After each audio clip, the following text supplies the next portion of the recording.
I don't know. Kind of thin eyebrows. I have pretty big eyes that I open pretty wide.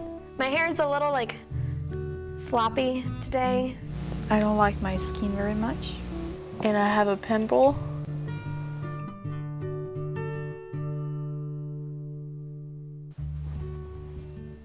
Body image is how you look at yourself, if you like what you see, if you think other people are gonna like what they see. It's more than just you liking it. It's gotta be good for everybody. There's the pressure to continually look like everyone else, and you never really feel like you can satisfy both sides of the scale. You're either too much one way or too much the other way. It never really balances out. And when I meow, I sound like a bird.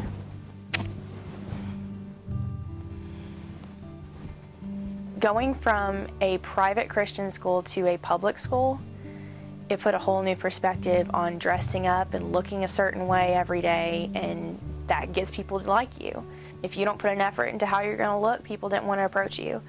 I thought it was because of what I wore, so I changed my clothes, and people still didn't want to hang out with me. So I thought it's because of my hair, so I got my hair cut, and I started straightening my hair, and they still didn't want to hang out with me. And so I finally started thinking it's because I'm bigger. I would cut back so much and feel guilty, and I would end up going and eating all this food because my body was shocked out of not having nourished itself, and then I'd feel so bad about what I ate. And that's when I started purging, and I became bulimic.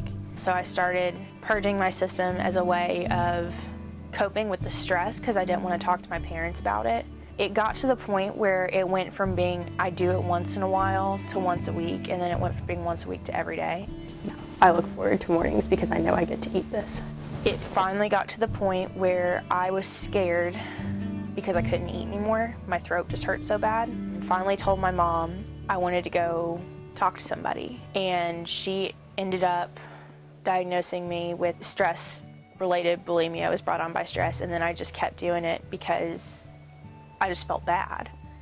And it was brought on by feeling like people didn't like me for who I was. And I've been recovering from that for the past 3 years.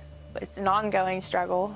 There are days that are better than others. Anyone who goes through an eating disorder can tell you it is the hardest time of your life to completely change your mindset. You can think that you hide it, but people know a lot more than they let on. It destroys your life, and it destroys relationships. There's times when I think about it and I'm like, I would never do it again. It's not even worth it. And then there's times when I think about it and I'm like, but it could help. It could just make that pain go away. I've relapsed a couple times. It comes in waves. I haven't relapsed in terms of purging in over a year.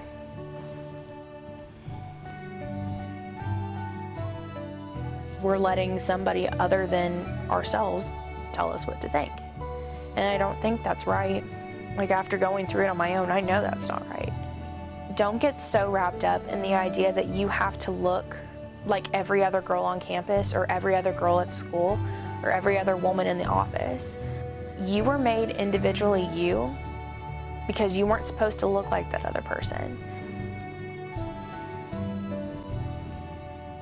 Find time in your day to think positively because there's so much negative going on. And just because you don't look like the girl next door, that doesn't mean that you're not a pretty person.